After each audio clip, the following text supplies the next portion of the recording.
ia dituduh sesat. Padahal berbicara tentang tauhid, namanya dihapus, dan ajarannya dilarang. Namun ilmunya justru terus hidup hingga hari ini. Syekh Siti Jenar, apakah ia benar-benar menyimpang, atau justru terlalu dalam untuk zamannya? Dan jika kebenaran itu tentang keesaan Allah, mengapa ia harus disingkirkan? Sebelum lanjut ke kisah penuh kontroversi ini, jangan lupa subscribe channel ini. Semoga yang subscribe dimudahkan jalannya, ditambah ilmunya, dan kelak dipertemukan dengan surga.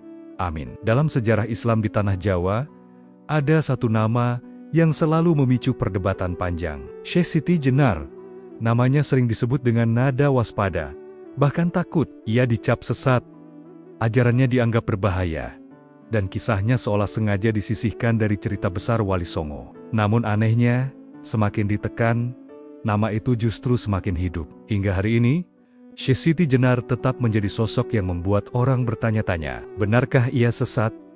Ataukah ia hanya terlalu jauh melangkah melampaui zamannya? Bagi sebagian masyarakat, Syekh Siti Jenar bukan sekadar tokoh sejarah, melainkan simbol dari ajaran yang dianggap menyimpang. Ia dikenal dengan pemikiran tauhid yang sangat dalam, bahkan ekstrem di mata orang awam. Ucapannya tentang hubungan manusia dan Tuhan terdengar berani, tajam, dan sulit dicerna. Karena itulah, sejak dulu, namanya lebih sering dijadikan peringatan daripada teladan. Sebuah nama yang disebut, lalu segera dijauhi. Namun di sisi lain, ada juga yang melihat Syekh Siti Jenar sebagai seorang sufi besar, seorang pencari kebenaran yang telah melampaui batas syariat menuju hakikat. Dalam pandangan ini, ajaran Syekh Siti Jenar justru dianggap puncak tauhid, sebuah pemahaman tentang keesaan Allah yang tidak lagi berhenti pada ritual, melainkan menyentuh kesadaran terdalam manusia. Dua pandangan yang saling bertolak belakang ini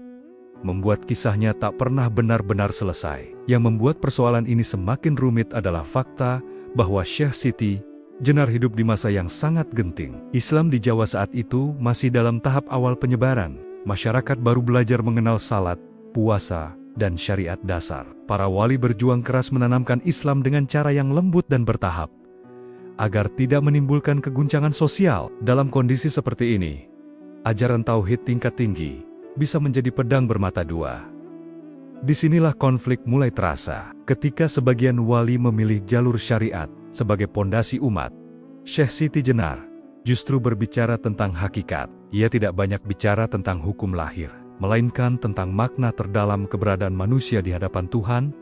Bagi orang yang siap, ajaran ini bisa menguatkan iman. Namun bagi yang belum matang, ia bisa menimbulkan kebingungan, bahkan kesalahpahaman yang berbahaya. Karena itu, cap sesat yang dilekatkan pada Syekh Siti Jenar tidak lahir begitu saja. Ia bukan semata-mata soal benar atau salah, melainkan soal dampak. Ajaran yang terlalu tinggi dikhawatirkan merusak tatanan masyarakat yang masih belajar mengenal Islam.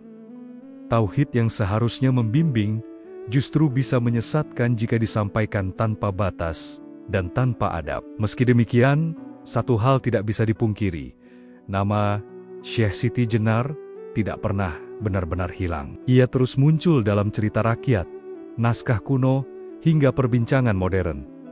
Semakin dilarang, semakin dicari, semakin dianggap sesat, semakin banyak yang penasaran. Ini menimbulkan pertanyaan besar yang menjadi awal dari seluruh kisah ini. Apakah Syekh Siti Jenar benar-benar salah? Ataukah sejarah hanya mencatatnya dari satu sisi saja? Di episode berikutnya kita akan masuk lebih dalam ke suasana Jawa abad ke-15. Masa ketika Islam baru bertemu dengan tradisi kejawen, dan melihat bagaimana benturan budaya dakwah dan spiritualitas menjadi panggung awal lahirnya kontroversi besar bernama Syekh Siti Jenar. Untuk memahami mengapa Syekh Siti Jenar menjadi sosok yang begitu kontroversial, kita harus kembali ke Jawa abad ke-15.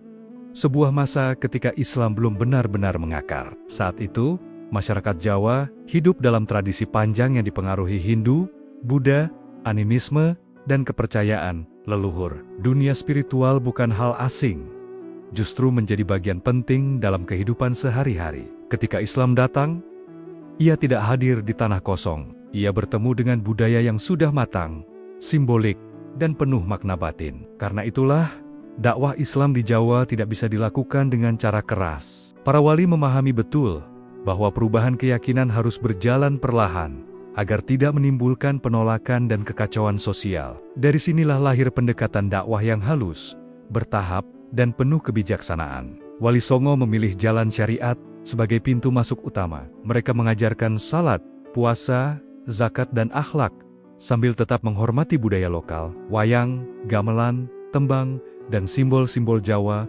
dijadikan sarana dakwah. Tujuannya satu, agar Islam mudah diterima oleh masyarakat awam yang baru belajar mengenal tauhid. Namun di balik dakwah yang membumi itu, ada lapisan ilmu yang jauh lebih dalam, yaitu tasawuf dan hakikat. Ilmu ini biasanya hanya diajarkan kepada murid-murid tertentu yang telah matang secara spiritual. Tidak semua orang dianggap siap menerimanya. Kesalahan sedikit saja bisa berakibat fatal, karena pemahaman yang keliru tentang Tuhan dapat menyesatkan seseorang. Disinilah posisi Syekh Siti Jenar mulai terasa berbeda. Ia dikenal sebagai sosok yang berbicara langsung tentang hakikat. Ia tidak berhenti pada simbol dan hukum lahir, melainkan menembus ke makna terdalam hubungan manusia dengan Allah.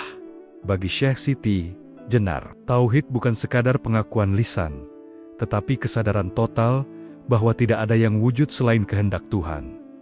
Masalahnya, ajaran sedalam ini muncul di tengah masyarakat yang masih belajar mengenal Islam dari permukaan. Banyak orang belum memahami batas antara makna simbolik dan makna hakikat. Kalimat-kalimat Syekh Siti Jenar yang bersifat spiritual tinggi pun berpotensi disalahartikan secara harfiah. Apa yang seharusnya dimaknai batin, justru dipahami secara lahir. Kondisi ini membuat para wali berada dalam dilema besar. Di satu sisi, ajaran hakikat bukan hal baru dalam Islam. Banyak ulama besar membahasnya. Namun di sisi lain, tanggung jawab para wali adalah menjaga umat agar tidak tersesat. Mereka harus memastikan bahwa pondasi syariat berdiri kokoh sebelum seseorang melangkah ke wilayah batin yang lebih dalam. Benturan pun tak terelakkan. Bukan karena Syekh Siti Jenar membawa ajaran asing, melainkan karena konteks zamannya belum siap. Islam di Jawa masih membutuhkan stabilitas, keteraturan, dan kesatuan arah. Ajaran yang terlalu tinggi dikhawatirkan memicu kebingungan massal dan merusak proses dakwah yang sedang dibangun dengan susah payah. Dari sinilah benih konflik mulai tumbuh. Perbedaan pendekatan, perbedaan cara menyampaikan ilmu, dan perbedaan pandangan tentang kesiapan umat perlahan menjauhkan Syekh Siti Jenar dari arus utama dakwah para wali. Bukan sebagai musuh, tetapi sebagai sosok yang berjalan di jalur yang berbeda. Di episode berikutnya, kita akan mulai menelusuri lebih dekat siapa sebenarnya Syekh Siti Jenar.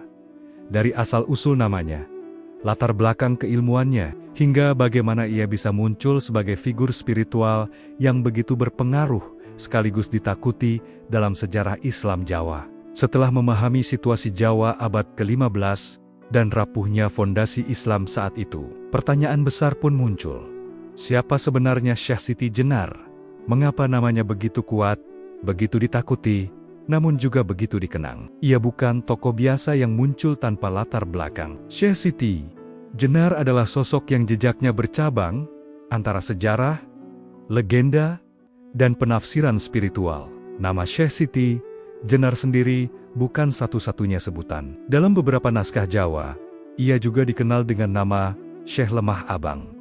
Nama ini memiliki makna simbolik yang kuat. Lemah berarti tanah, dan abang berarti merah, lambang jasad manusia. Sejak awal, nama ini sudah mengisyaratkan ajaran tentang manusia, tubuh, dan hubungan dengan Sang Pencipta. Bukan sekadar nama, tetapi pesan spiritual. Berbagai versi menyebutkan bahwa Syekh Siti Jenar memiliki kedalaman ilmu agama dan tasawuf yang luar biasa. Ia diyakini pernah berguru kepada ulama-ulama besar. Bahkan ada yang mengaitkannya dengan jaringan keilmuan Islam di luar Jawa. Namun sejarah tidak mencatatnya secara rapi. Kisah tentang dirinya lebih banyak hidup dalam cerita lisan dan serat kuno, membuat sosoknya semakin misterius. Yang jelas, Syekh Siti Jenar bukanlah orang awam yang tiba-tiba berbicara tentang hakikat. Ia dikenal sebagai seorang sufi, seorang pencari kebenaran yang telah lama menempuh perjalanan spiritual. Dalam pandangannya, syariat bukan untuk ditinggalkan, tetapi untuk dilampaui setelah dipahami. Baginya, ibadah lahir hanyalah pintu menuju kesadaran batin yang lebih tinggi. Masalah muncul ketika ajaran ini disampaikan secara terbuka. Syekh Siti Jenar tidak membatasi ilmunya hanya kepada murid-murid khusus. Ia berbicara di hadapan masyarakat luas, menggunakan bahasa yang tajam dan berani. Kalimat-kalimatnya mengguncang pemahaman umum tentang Tuhan, manusia, dan kehidupan. Disinilah ketegangan mulai terasa. Bagi sebagian orang, Syekh Siti Jenar adalah wali yang tersembunyi. Sosok yang ilmunya terlalu tinggi untuk dipahami banyak orang. Namun bagi sebagian lainnya, ia dianggap melampaui batas. Ucapannya dinilai berbahaya karena bisa disalahpahami. Ajaran hakikat yang seharusnya disampaikan dengan sangat hati-hati, justru terdengar seolah meniadakan batas antara Tuhan dan makhluk. Di mata para wali, persoalan ini bukan soal kecerdasan Syekh Siti Jenar. Mereka mengakui kedalaman ilmunya, yang dipermasalahkan adalah cara dan waktu. Islam di Jawa masih membutuhkan kejelasan hukum, keteraturan ibadah, dan kepatuhan syariat. Jika masyarakat langsung diajak ke wilayah batin tanpa pondasi, dikhawatirkan akan terjadi kekacauan pemahaman. Syekh Siti Jenar pun berdiri di posisi yang semakin sulit. Ia tidak merasa membawa ajaran baru, tetapi juga tidak ingin membungkus kebenaran dengan simbol yang terlalu sederhana. Baginya, kebenaran harus disampaikan apa adanya, meski pahit dan sulit diterima. Sikap inilah yang perlahan menjauhkannya dari arus utama dakwah para wali. Dari sinilah konflik mulai menemukan bentuknya. Bukan konflik fisik, tetapi konflik pemikiran dan pendekatan spiritual. Syekh Siti Jenar berjalan di jalur hakikat, sementara para wali menjaga jalur syariat. Dua jalan yang sejatinya saling melengkapi, namun pada masa itu justru saling berbenturan. Di episode berikutnya, kita akan masuk ke inti kontroversi, kalimat-kalimat Syekh Siti Jenar yang mengguncang ajaran tentang kesatuan manusia dan Tuhan, serta mengapa ucapannya dianggap sebagai ancaman besar bagi tatanan dakwah Islam di Jawa. Kontroversi Syekh Siti Jenar mencapai puncaknya bukan karena siapa dirinya, melainkan karena apa yang ia ucapkan. Ada kalimat-kalimat tertentu yang membuat banyak orang terperanjat, bahkan ketakutan. Ucapan yang paling sering dikaitkan dengannya adalah pernyataan tentang kebenaran sejati. Kalimat yang jika dibaca sekilas terdengar seolah menempatkan manusia sejajar dengan Tuhan. Bagi masyarakat awam, ini bukan sekadar ajaran tinggi, tetapi ancaman bagi iman. Dalam pandangan Syekh Siti Jenar, ucapan tersebut bukanlah pengakuan diri sebagai Tuhan. Ia berbicara dari sudut pandang tasawuf, ketika ego manusia telah luluh, dan yang tersisa hanyalah kehendak Allah. Pada tingkat ini, seorang sufi tidak lagi melihat dirinya sebagai individu yang terpisah. Semua perbuatan, kehendak, dan keberadaan dipahami sebagai pancaran kuasa Tuhan. Namun bahasa seperti ini sangat berbahaya jika didengar tanpa pemahaman yang matang. Masalahnya, kalimat-kalimat tersebut beredar luas di tengah masyarakat yang belum siap. Banyak orang menangkapnya secara harfiah. Mereka mendengar seolah Syekh Siti Jenar mengajarkan bahwa manusia adalah Tuhan, atau bahwa tidak ada lagi perbedaan antara makhluk dan khalik. Dari sinilah tuduhan sesat mulai menemukan pijakan yang kuat. Para wali menyadari bahaya besar di balik kesalahpahaman ini. Bagi mereka, tauhid harus dijaga dengan batas yang jelas. Allah tetap Allah, dan manusia tetap hamba. Meski dalam tasawuf dikenal konsep penyatuan kehendak, namun ungkapan lahirnya harus dijaga agar tidak menyesatkan. Ketika batas bahasa runtuh, maka akidah umat berada dalam bahaya. Syekh Siti Jenar memandang persoalan ini dari sudut yang berbeda. Baginya, bahasa simbolik adalah satu-satunya cara untuk menjelaskan pengalaman batin yang tidak bisa diungkapkan secara logis. Kebenaran hakikat tidak bisa dikurung dalam hukum lahir semata. Ia yakin bahwa orang yang telah merasakan kehadiran Tuhan akan memahami maksudnya, meski harus melewati kebingungan terlebih dahulu. Namun keyakinan ini justru memperlebar jurang. Para wali menilai bahwa dakwah bukan hanya soal kebenaran, tetapi juga soal keselamatan umat. Sebuah ajaran bisa saja benar secara batin, tetapi tetap berbahaya jika disampaikan kepada orang yang belum siap. Dalam kondisi masyarakat Jawa yang masih membangun fondasi Islam, ucapan-ucapan seperti itu dianggap terlalu berisiko. Ketegangan pun semakin nyata. Syekh Siti Jenar tidak mau menarik ucapannya, karena baginya itu berarti menyembunyikan kebenaran. Sementara para wali merasa perlu mengambil sikap demi menjaga kemurnian tauhid di mata masyarakat. Konflik ini bukan lagi soal perbedaan pendapat biasa, melainkan soal arah masa depan dakwah Islam di Jawa. Pada titik ini, Syekh Siti Jenar mulai dipandang sebagai ancaman. Bukan karena niatnya, tetapi karena dampak ajarannya. Ia tidak lagi dilihat sebagai sekadar sufi yang menyendiri, melainkan figur yang bisa mengguncang tatanan. Kalimat-kalimatnya menjadi bahan perdebatan, kecaman, dan ketakutan. Namun justru disinilah letak ironi besar dalam kisah ini. Kalimat yang dimaksudkan untuk menegaskan keesaan Allah, justru dianggap merusak tauhid. Ajaran yang lahir dari pencarian Tuhan yang mendalam, malah dicap sebagai kesesatan, seolah jarak antara hakikat dan syariat semakin melebar, tanpa jembatan yang mampu menyatukannya. Di episode berikutnya, kita akan membahas ketakutan yang jarang diucapkan. Bukan hanya ketakutan akan kesesatan akidah, tetapi ketakutan sosial dan politik yang tersembunyi di balik penolakan terhadap ajaran Syekh Siti Jenar. Penolakan terhadap Syekh Siti Jenar tidak lahir semata dari perbedaan ajaran. Di balik perdebatan tentang tauhid dan hakikat, tersimpan ketakutan yang jarang diucapkan secara terbuka. Ketakutan ini bukan hanya bersifat teologisis, tetapi juga sosial dan kultural. Para wali menyadari bahwa Islam di Jawa berada di fase yang sangat rapuh, dan satu kesalahan kecil bisa berdampak besar. Masyarakat Jawa saat itu baru mulai meninggalkan keyakinan lama yang telah mengakar selama ratusan tahun. Banyak di antara mereka yang masih mencampur adukan ajaran Islam dengan tradisi mistik sebelumnya. Dalam kondisi seperti ini, ucapan-ucapan Syekh Siti Jenar yang bernuansa penyatuan makhluk dan Tuhan dikhawatirkan akan memperkuat kebingungan. Tauhid yang seharusnya memperjelas arah iman justru bisa kabur. Para wali bukan tidak memahami tasawuf, mereka mengenal hakikat, makrifat, dan jalan batin. Namun mereka juga memahami tanggung jawab besar sebagai pembimbing umat. Dakwah bukan sekadar menyampaikan ilmu tertinggi, tetapi memastikan umat selamat dalam keyakinannya. Bagi mereka, keselamatan akidah masyarakat lebih utama daripada pengakuan kedalaman spiritual seseorang. Ada ketakutan lain yang lebih tersembunyi, yaitu runtuhnya tatanan sosial. Ajaran Syekh Siti Jenar berpotensi membuat sebagian orang merasa telah mencapai tingkat tertinggi, lalu mengabaikan hukum lahir.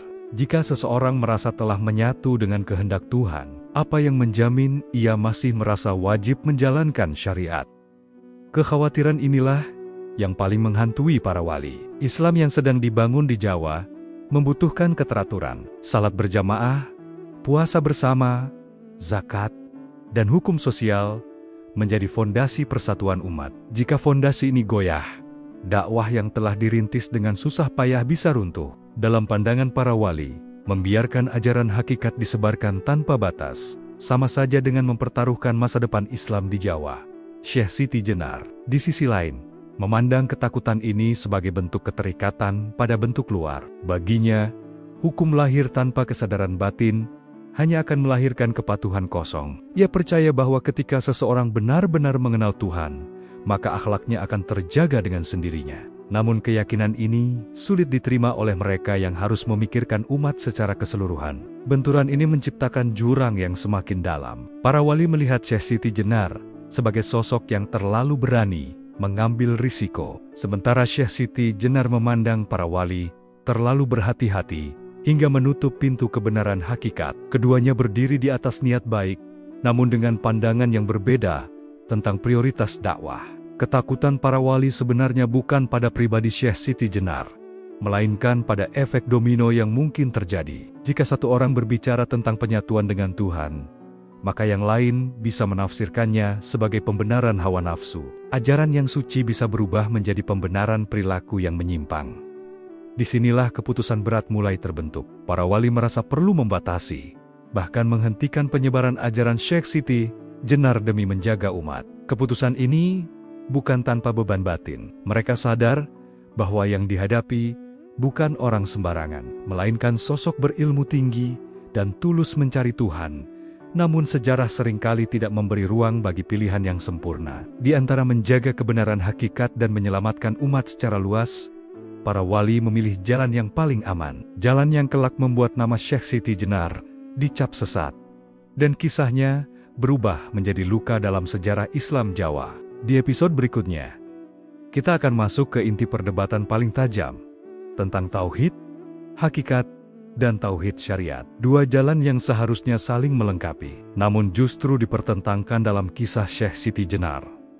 Pada titik inilah, perdebatan tentang Syekh Siti Jenar masuk ke wilayah paling mendasar, yaitu perbedaan antara tauhid syariat dan tauhid hakikat. Dua istilah ini sering terdengar serupa, namun memiliki penekanan yang berbeda. Keduanya sama-sama berbicara tentang keesaan Allah, tetapi dengan cara dan tujuan yang tidak selalu sama. Tauhid syariat adalah pengakuan dan pengamalan keesaan Allah melalui hukum lahir. Ia diwujudkan dalam salat, puasa, zakat, dan kepatuhan terhadap aturan agama. Inilah fondasi yang diajarkan pertama kali kepada umat. Tanpa tauhid syariat, iman seseorang dianggap rapuh dan tidak memiliki arah yang jelas. Bagi para wali, tauhid inilah yang harus ditanamkan kuat sebelum melangkah ke tahap berikutnya. Sementara itu, tauhid hakikat berbicara tentang kesadaran batin yang lebih dalam. Ia tidak hanya mengakui Allah sebagai satu-satunya Tuhan, tetapi juga menyadari bahwa segala sesuatu terjadi atas kehendaknya. Dalam tahap ini, seorang hamba melihat dirinya sebagai makhluk yang sepenuhnya bergantung kepada Allah. Ego perlahan luluh, dan yang tersisa hanyalah kepasrahan total. Syekh Siti Jenar menempatkan tauhid hakikat sebagai inti perjalanan spiritual.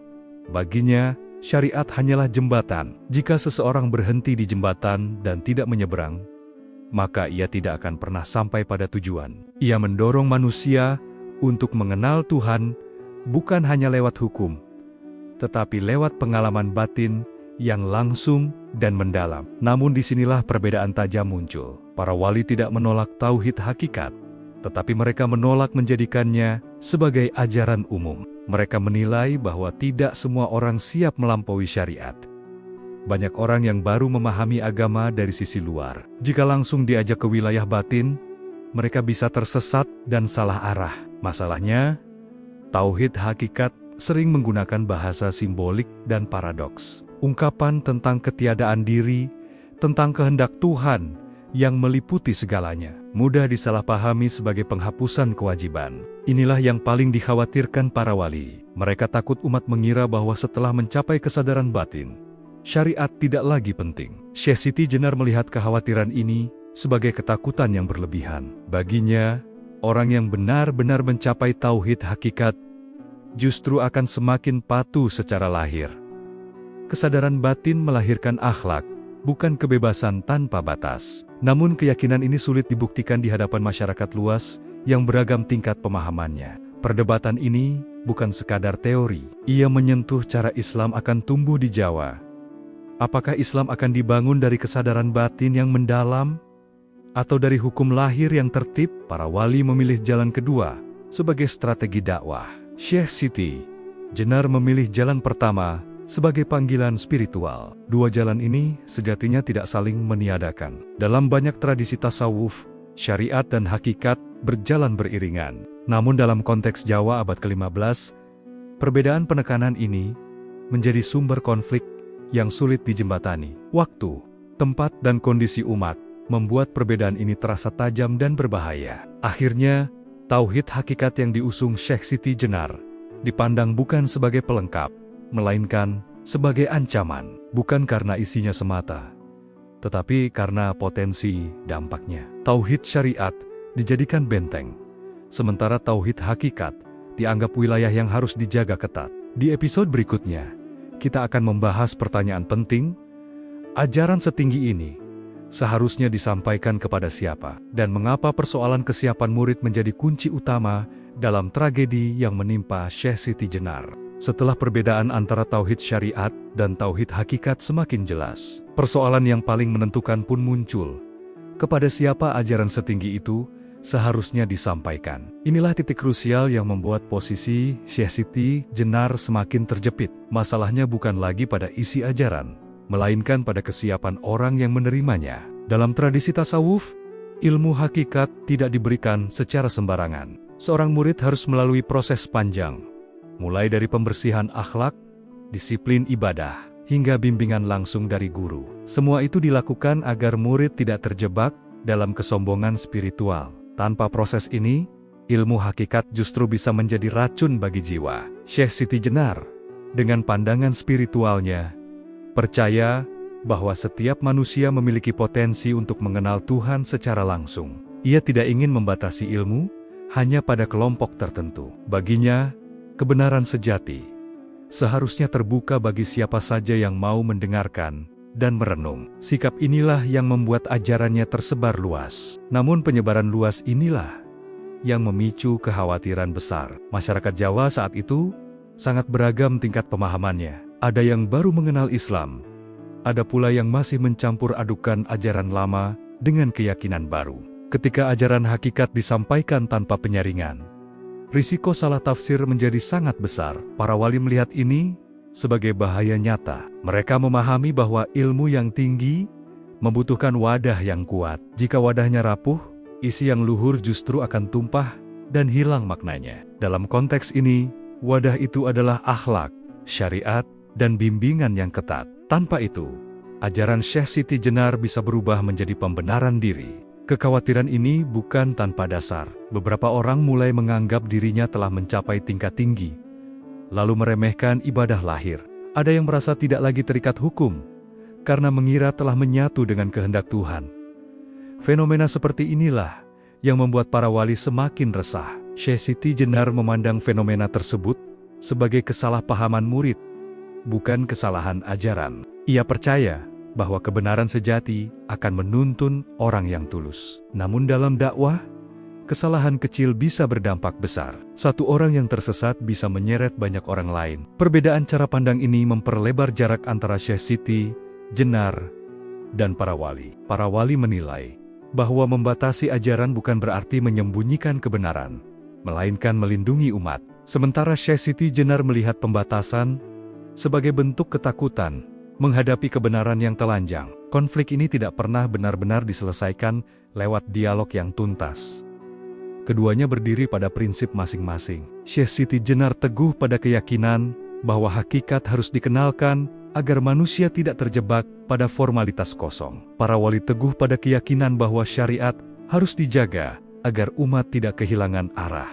Dari sinilah muncul anggapan bahwa Syekh Siti Jenar melampaui batas, bukan karena ilmunya salah, tetapi karena cara dan sasaran dakwahnya dianggap tidak tepat. Ajaran tinggi yang seharusnya menjadi puncak, justru disampaikan sebagai pintu masuk. Di episode berikutnya, kita akan melihat bagaimana perbedaan ini mencapai titik yang lebih serius. Ketika hubungan Syekh Siti Jenar dengan para wali mulai merenggang dan konflik tidak lagi bisa dihindari. Perbedaan pandangan antara Syekh Siti Jenar dan para wali yang semula hanya berupa diskusi, perlahan berubah menjadi jarak yang sulit dijembatani. Apa yang dulu bisa dibicarakan dalam lingkaran kecil, kini mulai terdengar di ruang publik. Bisik-bisik berubah menjadi perbincangan, dan perbincangan berubah menjadi kekhawatiran bersama. Para wali mulai menyadari bahwa pengaruh Syekh Siti Jenar semakin luas. Murid-muridnya bertambah, dan ajarannya menyebar dari mulut ke mulut. Di tengah masyarakat yang belum kokoh pondasi syariatnya, pengaruh ini dianggap berbahaya. Bukan karena niat Syekh Siti Jenar buruk, tetapi karena dampaknya sulit dikendalikan. Upaya dialog sebenarnya pernah dilakukan. Para wali mengajak Syekh Siti Jenar untuk menahan diri dan membatasi penyampaian ajaran hakikat. Mereka tidak menuntutnya meninggalkan keyakinannya, hanya meminta kebijaksanaan dalam menyampaikannya. Namun, permintaan ini tidak mudah diterima. Bagi Syekh Siti Jenar, membatasi kebenaran terasa seperti mengkhianati pencarian spiritualnya. Ketegangan semakin terasa ketika perbedaan itu mulai mempengaruhi arah dakwah. Di satu sisi, para wali berusaha menanamkan syariat sebagai pondasi umat. Di sisi lain, Syekh Siti Jenar berbicara tentang kebebasan batin dan kesadaran hakikat. Dua pendekatan ini berjalan beriringan, namun tidak sejalan. Masyarakat pun terbelah. Ada yang terpikat oleh kedalaman ajaran Syekh Siti Jenar, merasa menemukan makna spiritual yang selama ini hilang. Namun ada pula yang merasa resah dan bingung. Mereka tidak tahu harus mengikuti siapa. Kebingungan ini menjadi alarm bagi para wali. Retaknya hubungan ini bukan berarti permusuhan pribadi. Para wali tetap menghormati Syekh Siti Jenar sebagai sosok berilmu. Namun dalam dakwah, rasa hormat tidak selalu cukup. Ketika kepentingan umat dipertaruhkan, keputusan sulit harus diambil. Syekh Siti Jenar mulai merasakan perubahan sikap. Undangan berkurang, ruang dialog menyempit, dan jarak batin semakin terasa. Ia berdiri di persimpangan antara mempertahankan jalan spiritualnya atau menyesuaikan diri demi ketenangan bersama. Namun baginya, jalan kebenaran tidak bisa dinegosiasikan. Ketegangan ini akhirnya mencapai titik di mana para wali merasa perlu mengambil langkah tegas. Bukan karena kebencian, tetapi karena rasa tanggung jawab. Mereka khawatir jika dibiarkan, perbedaan ini akan berkembang menjadi perpecahan yang lebih besar. Di sisi lain, Syekh Siti Jenar melihat langkah ini sebagai bentuk penolakan terhadap kebenaran batin. Ia merasa bahwa dakwah telah terjebak pada bentuk luar dan kehilangan ruhnya. Pandangan ini membuatnya semakin yakin bahwa jalannya memang berbeda. Dari sinilah konflik memasuki fase yang lebih serius. Hubungan yang semula diwarnai diskusi berubah menjadi jarak yang dingin. Kesalahpahaman semakin sulit diluruskan, dan prasangka mulai mengambil alih. Episode ini menjadi titik balik penting. Retaknya hubungan dengan Wali Songo bukan hanya soal perbedaan pendapat, tetapi pertanda bahwa konflik besar tidak lagi bisa dihindari. Jalan Syekh Siti Jenar dan para wali kini berjalan berlawanan arah. Di episode berikutnya, kita akan memasuki fase yang lebih tegang. Saat Syekh Siti Jenar dipanggil dan diminta mempertanggungjawabkan ajarannya di hadapan para wali, sebuah peristiwa yang akan mengubah segalanya.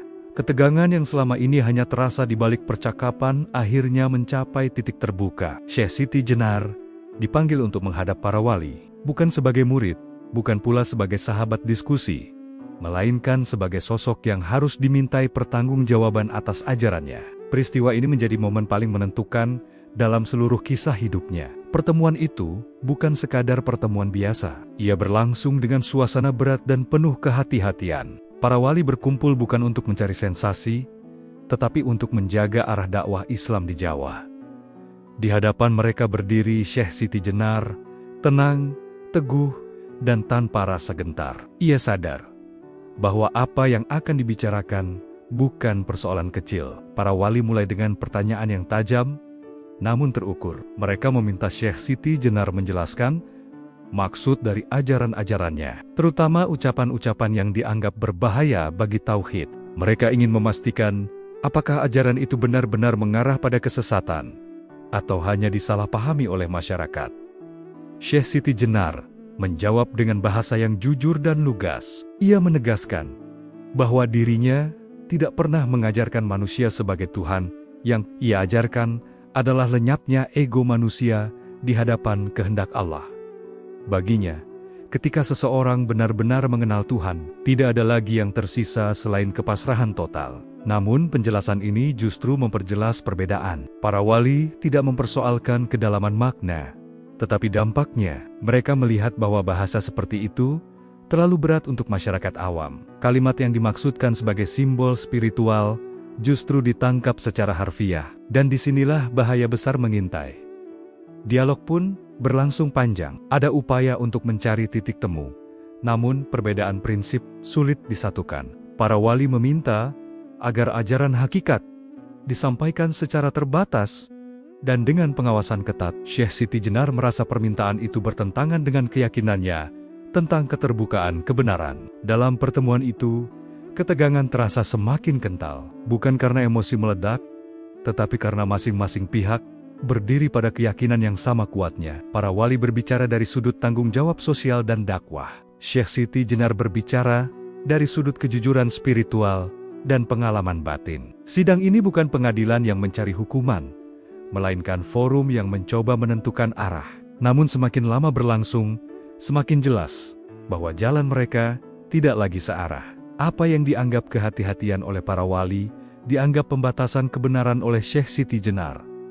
Apa yang dianggap keterbukaan oleh Syekh Siti Jenar, dianggap ancaman oleh para wali. Di titik ini, keputusan tidak lagi bisa ditunda. Para wali menyadari bahwa membiarkan ajaran Syekh Siti Jenar menyebar tanpa batas akan membawa risiko besar. Mereka harus memilih antara menjaga stabilitas umat atau memberi ruang penuh bagi ajaran yang sulit dipahami oleh kebanyakan orang. Syekh Siti Jenar pun menyadari bahwa dirinya telah berada di posisi yang terasing. Ia tidak menarik ucapannya, tidak pula mengubah pandangannya. Bagi dirinya, kebenaran tidak bisa ditawar, meski harus dibayar dengan penolakan. Sidang para wali berakhir tanpa kesepakatan damai. Yang tersisa hanyalah jarak yang semakin jelas dan keputusan berat yang mulai mengendap. Sejak saat itu, nasib Syekh Siti Jenar tidak lagi berada di tangannya sendiri. Di episode berikutnya, kita akan membahas pertanyaan yang paling sensitif. Apakah Syekh Siti Jenar benar-benar sesat menurut ajaran Islam? Ataukah ia hanya berbeda jalan? Dan bagaimana tuduhan kesesatan itu mulai dibentuk dalam sejarah?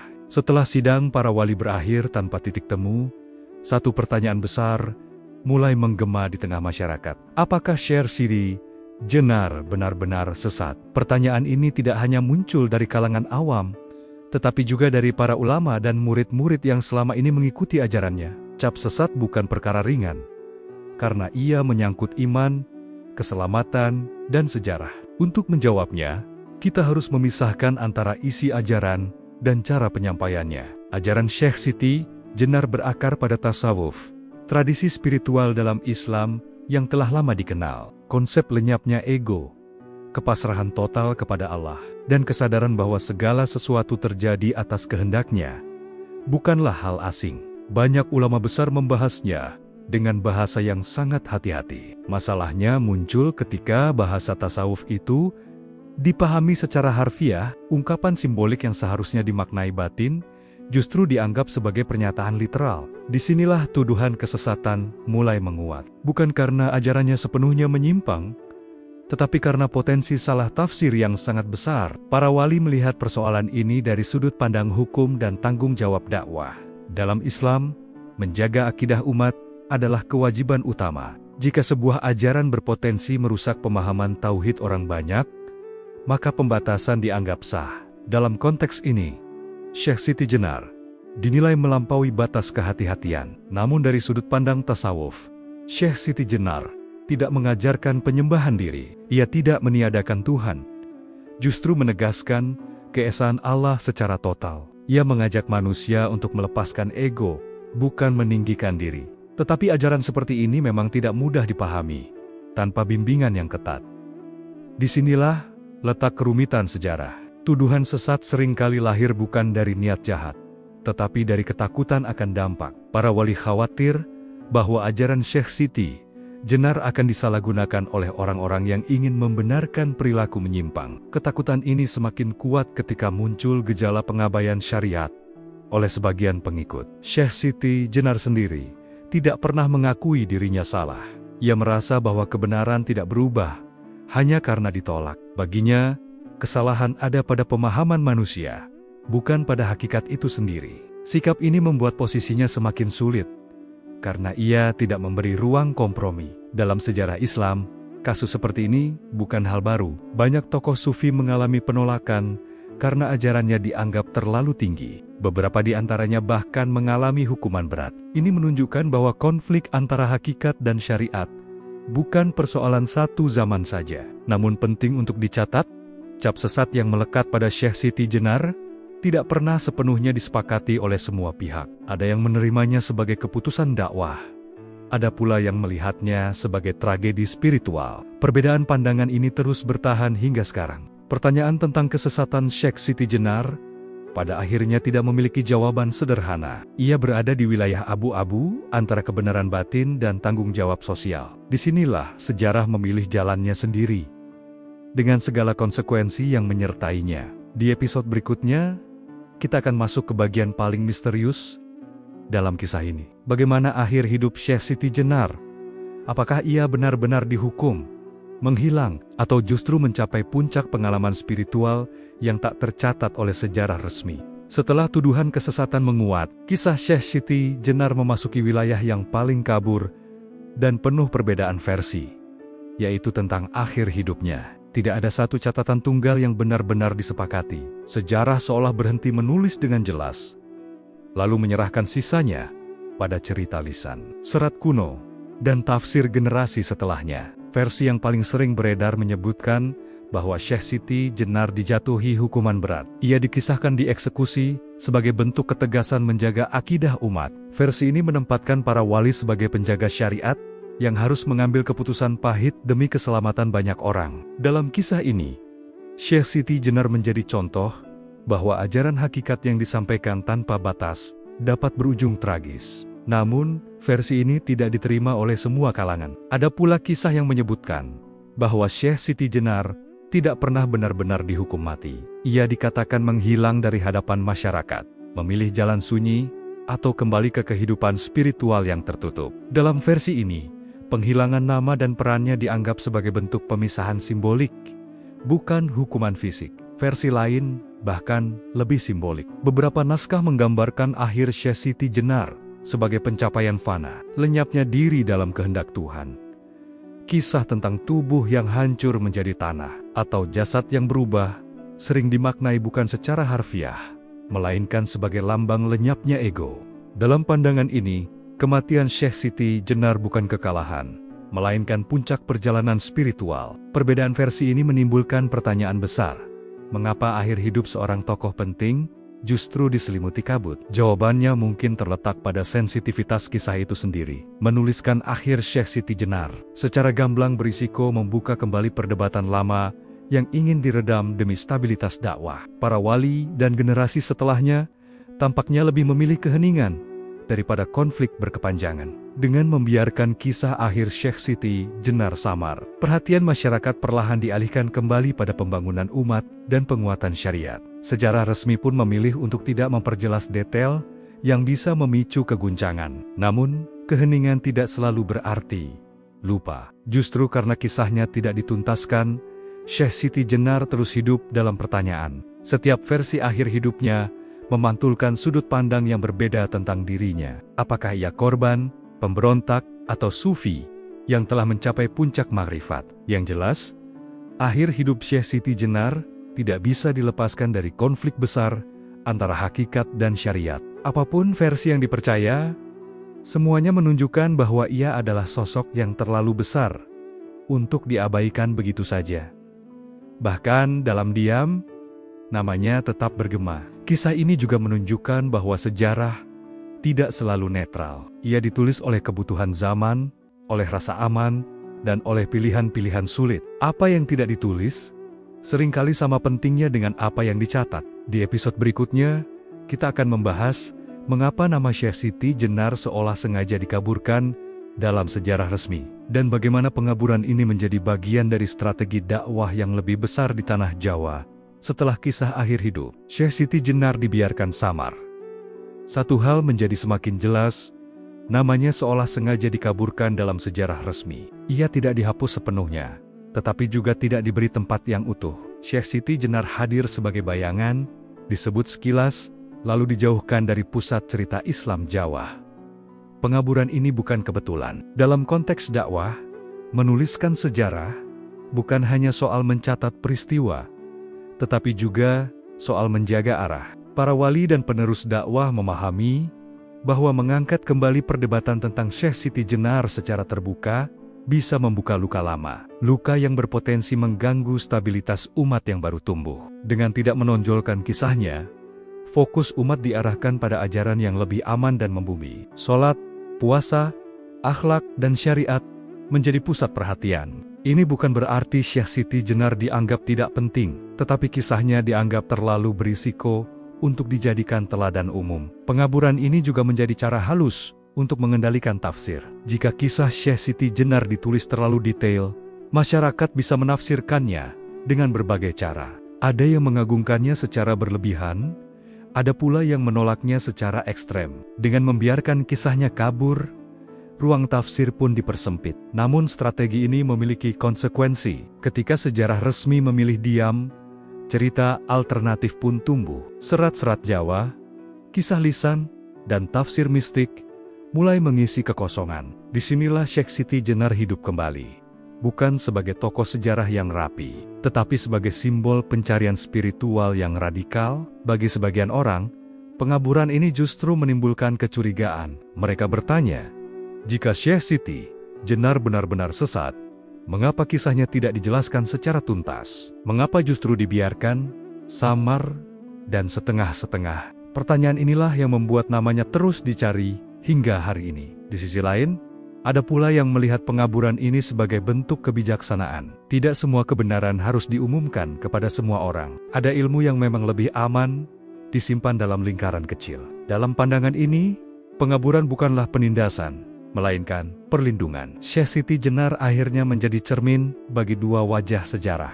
Di satu sisi, ia adalah peringatan tentang bahaya ajaran tinggi tanpa batas. Di sisi lain, ia adalah simbol pencarian Tuhan yang jujur dan berani. Dua wajah ini hidup berdampingan, tanpa pernah benar-benar disatukan. Seiring berjalannya waktu, nama Syekh Siti Jenar terus muncul dalam diskusi spiritual modern. Ia dibahas ulang, ditafsirkan ulang, dan seringkali diposisikan sesuai kebutuhan zaman. Ada yang melihatnya sebagai korban politik dakwah, ada yang tetap menganggapnya sesat, dan ada pula yang menjadikannya inspirasi batin. Pengaburan sejarah ini akhirnya mempertegas satu hal.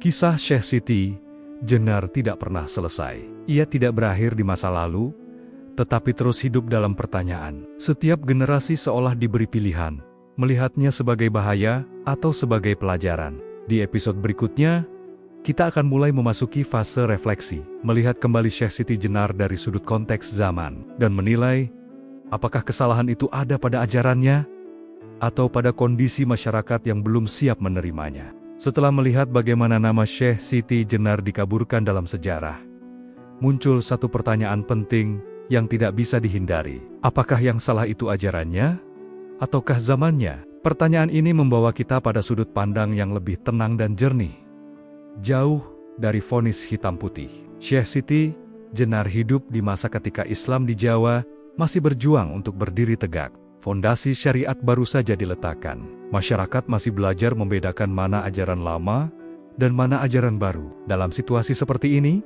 stabilitas menjadi kebutuhan utama. Setiap guncangan berpotensi menjatuhkan bangunan yang belum kokoh. Ajaran Syekh Siti Jenar muncul seperti cahaya yang terlalu terang. Ia berbicara tentang inti tauhid, tentang lenyapnya ego, tentang kesadaran bahwa manusia tidak memiliki apa-apa di hadapan Tuhan.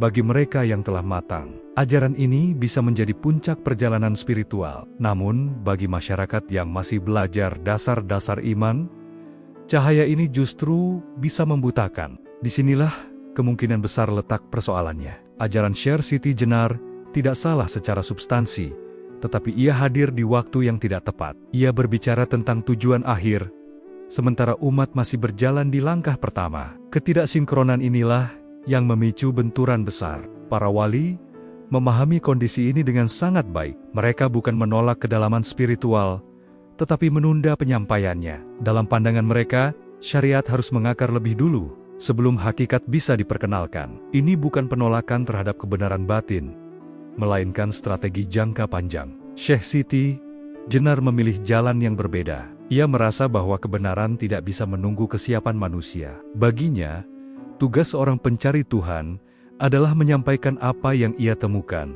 apapun risikonya. Sikap ini menunjukkan kejujuran spiritual, tetapi juga membawa konsekuensi sosial yang berat. Jika kita melihatnya dari sudut ini, konflik antara Syekh Siti Jenar dan para wali bukanlah pertarungan antara benar dan salah. Ia lebih mirip benturan antara kedalaman dan kesiapan, antara tujuan akhir dan proses bertahap. Keduanya benar, tetapi tidak bertemu di waktu yang sama. Sejarah seringkali tidak adil pada mereka yang datang terlalu cepat. Orang seperti Syekh Siti Jenar kerap dianggap berbahaya, bukan karena niatnya, tetapi karena dampaknya sulit dikendalikan.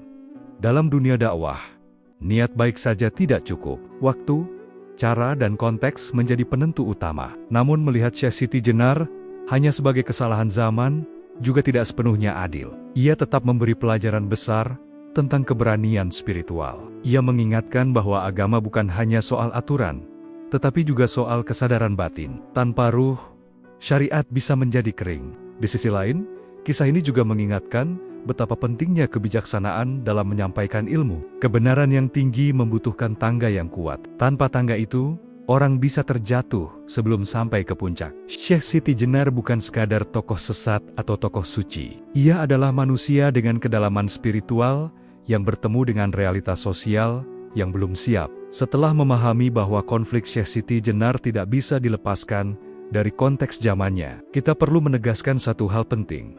Tauhid tingkat tinggi bukanlah khayalan atau penyimpangan semata. Dalam tradisi Islam, pembahasan tentang hakikat, makrifat, dan kedekatan batin dengan Allah telah lama ada dan dibahas oleh para ulama besar. Tasawuf lahir sebagai jalan penyucian jiwa. Ia tidak meniadakan syariat, justru menjadikannya sebagai pijakan. Banyak tokoh besar dalam sejarah Islam menempuh jalan ini dengan sangat hati-hati. Mereka memahami bahwa pengalaman batin tidak bisa disampaikan sembarangan karena bahasa selalu memiliki keterbatasan. Konsep lenyapnya ego di hadapan Allah yang sering dikaitkan dengan Syekh Siti Jenar sejatinya dikenal luas dalam dunia tasawuf.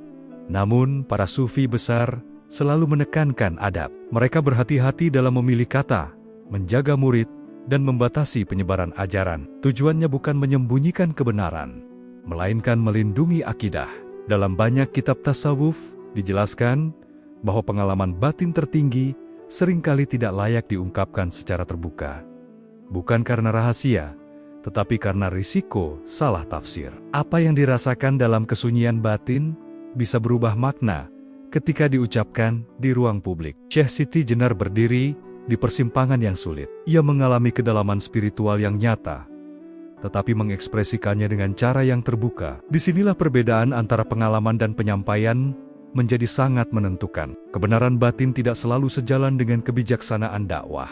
Para wali memahami prinsip ini. Mereka tidak menyangkal keberadaan tauhid tingkat tinggi, tetapi menempatkannya sebagai tujuan, bukan titik awal. Bagi mereka, syariat adalah pagar yang menjaga perjalanan spiritual agar tidak keluar jalur. Ajaran Syekh Siti Jenar, jika dilihat dari sudut tasawuf murni, memiliki pijakan yang kuat. Namun, ketika dilepaskan dari adab dan tahapan, ajaran itu menjadi berbahaya. Inilah pelajaran penting yang sering luput dari perdebatan. Tauhid tingkat tinggi menuntut tanggung jawab besar. Ia menuntut akhlak yang matang, kerendahan hati, dan kepatuhan lahir yang kuat. Tanpa itu, pengalaman batin justru melahirkan kesombongan terselubung. Banyak sufi besar menekankan bahwa tanda kedekatan dengan Allah bukan ucapan yang tinggi, tetapi akhlak yang rendah hati. Kisah Syekh Siti Jenar mengingatkan kita bahwa pengalaman spiritual tidak bisa berdiri sendiri. Ia harus berjalan bersama bimbingan,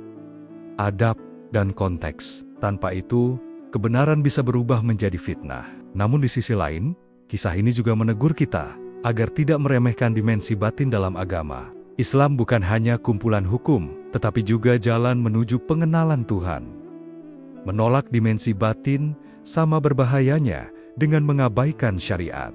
Setelah menempatkan Syekh Siti Jenar dalam kerangka tasawuf yang adil, kini kita perlu melihat sisi lain dari kisah ini. Mengapa keputusan para wali juga tidak bisa serta-merta disalahkan? Dalam sejarah dakwah, kebenaran tidak hanya diukur dari kedalaman ilmu, tetapi juga dari kemampuan menjaga umat secara menyeluruh.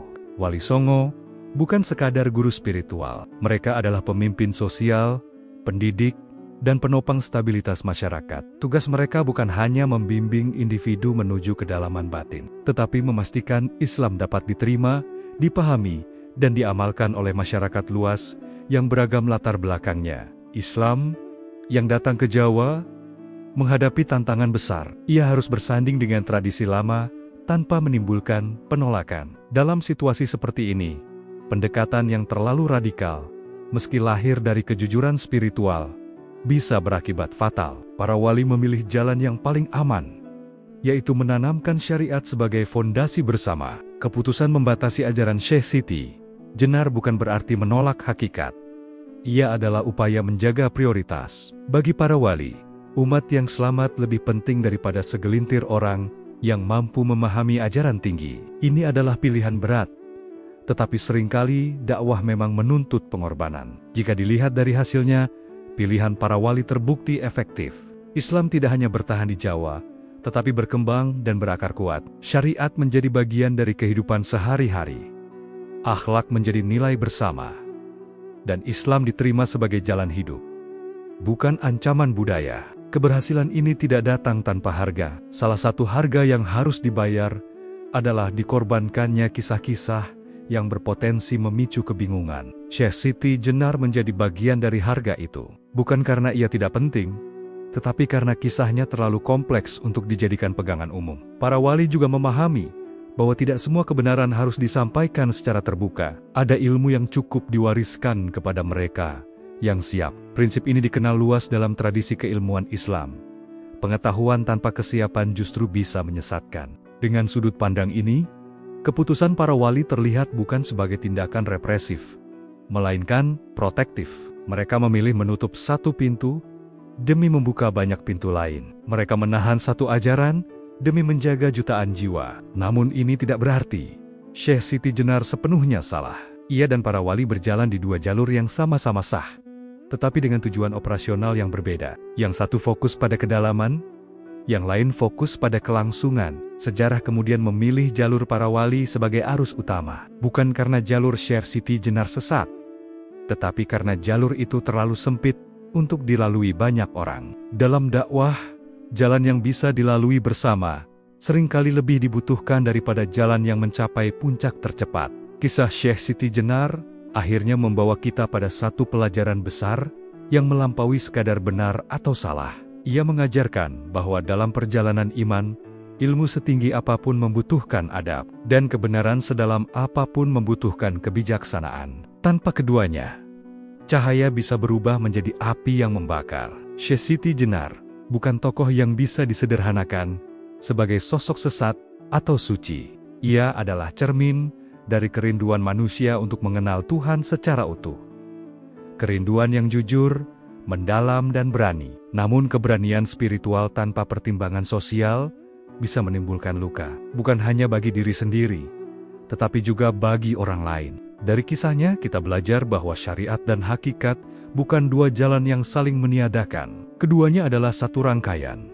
Syariat tanpa hakikat bisa menjadi kering dan kosong. Hakikat tanpa syariat bisa menjadi liar dan menyesatkan. Keseimbangan di antara keduanya adalah kunci. Para wali mengajarkan satu hal penting, bahwa dakwah bukan hanya soal menyampaikan kebenaran, tetapi juga menjaga keselamatan umat. Dalam dunia nyata, tidak semua orang berjalan dengan kecepatan yang sama. Ada yang masih belajar melangkah, ada yang sudah berlari, dan ada pula yang ingin langsung terbang. Tugas pembimbing adalah memastikan tidak ada yang jatuh. Syekh Siti Jenar mengingatkan kita akan bahaya lain, yaitu berhenti pada bentuk luar dan melupakan ruh. Ibadah tanpa kesadaran batin bisa berubah menjadi rutinitas kosong. Agama tanpa penghayatan bisa kehilangan maknanya. Disinilah peran tasawuf menjadi penting, sebagai pengingat bahwa tujuan akhir ibadah adalah mengenal Tuhan. Konflik antara Syekh Siti Jenar dan Wali Songo sejatinya bukan tragedi pribadi, melainkan pelajaran kolektif. Ia menunjukkan betapa sulitnya menyeimbangkan kebenaran batin dan kebutuhan sosial. Betapa tipisnya garis antara pencerahan dan kesesatan ketika adab dan konteks diabaikan. Sejarah memilih untuk menenangkan gelombang dengan mengedepankan syariat. Pilihan itu membuat Islam bertahan dan berkembang di Jawa. Namun gema Syekh Siti Jenar tidak pernah benar-benar padam. Ia terus muncul sebagai pertanyaan, sebagai kritik halus, sebagai pengingat agar iman tidak berhenti pada kulit. Bagi kita hari ini, kisah ini relevan lebih dari sebelumnya. Di tengah derasnya informasi dan potongan ilmu yang tersebar tanpa bimbingan, kesalahan yang sama bisa terulang. Ilmu tinggi yang dikonsumsi tanpa kesiapan bisa menyesatkan. Spiritualitas tanpa pijakan bisa menumbuhkan kesombongan yang tersembunyi. Pelajaran terbesar dari Syekh Siti Jenar adalah ini. Jangan terburu-buru mencapai puncak sebelum menguatkan pijakan. Jangan merasa telah sampai sebelum belajar merendah. Dan jangan menyampaikan apa yang belum siap diterima oleh pendengar. Ia bukan sekadar tokoh kontroversial dalam sejarah. Ia adalah peringatan, sekaligus cermin, tentang bagaimana ilmu seharusnya dijaga, disampaikan, dan diamalkan dengan penuh tanggung jawab. Pada akhirnya, kisah Syekh Siti Jenar mengajak kita untuk bersikap adil.